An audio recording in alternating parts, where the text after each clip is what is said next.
திரும்பிட்டியா? திரும்புறேன். ஆ.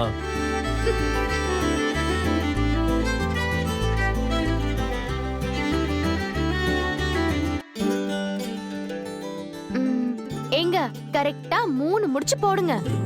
மாங்கல்யம் தந்து நானேன மம ஜீவன ஹேதுனா.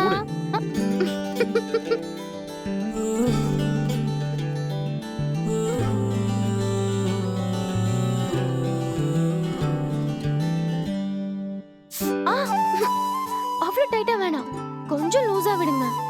லூஸ் பண்ணுங்க.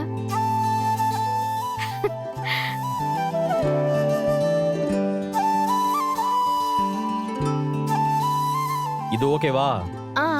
ஓகே, போதும் போதும்.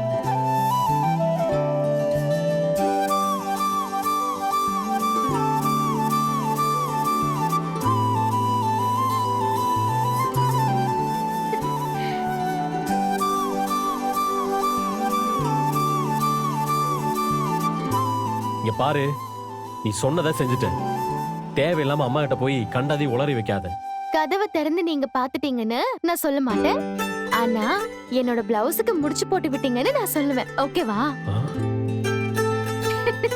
கவலைப்படாதீங்க, நான் அத்தை கிட்ட எதுவும் சொல்ல மாட்டேன். இது உங்களுக்கும் எனக்கும் உள்ள தனிப்பட்ட விஷயம். என்னவோ பண்ணு. ஒரு நிமிஷம், உங்ககிட்ட ஒரு விஷயம் கேட்கணும். என்ன? நீங்க பொம்மைக்கு சாரி கட்டி விட்டீங்கல்ல? ஆமா. நீங்க அந்த பொம்மைக்கு சாரி கட்டும் போது அந்த பொம்மைய பாக்குறப்போ என்ன பாக்குற மாதிரி தானே இருந்துச்சு? அந்த பொம்மைய பாக்கும்போது உங்க கண்ணுக்கு நானே நிக்கிற மாதிரி தானே தெரிஞ்சது. அதனாலதான் நீங்க ஒரு மாதிரி தயங்கி தயங்கி சாரி கட்டி விட்டீங்க. சிச்சி, அப்படிலாம் ஒண்ணும் இல்ல. அது எப்படி உன்ன மாதிரி தெரியும்? எனக்கு பொம்மை பொம்மை மாதிரி தான் தெரிஞ்சது. ஓஹோ, ஆனா நான் எப்படி நினைச்சு பார்த்தேன் தெரியுமா? எப்படி? உண்மையிலேயே நீங்க எனக்கு சாரி கட்டி விட்டா எப்படி இருக்கும்னு யோசிச்சு பார்த்தேன்.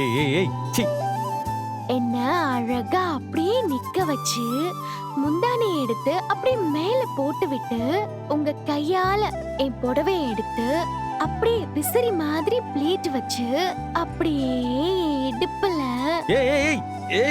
இப்படி எல்லாம் பேசுற? ராமா ராமா ராமா, நான் எதுவும் கேட்க மாட்டேன்.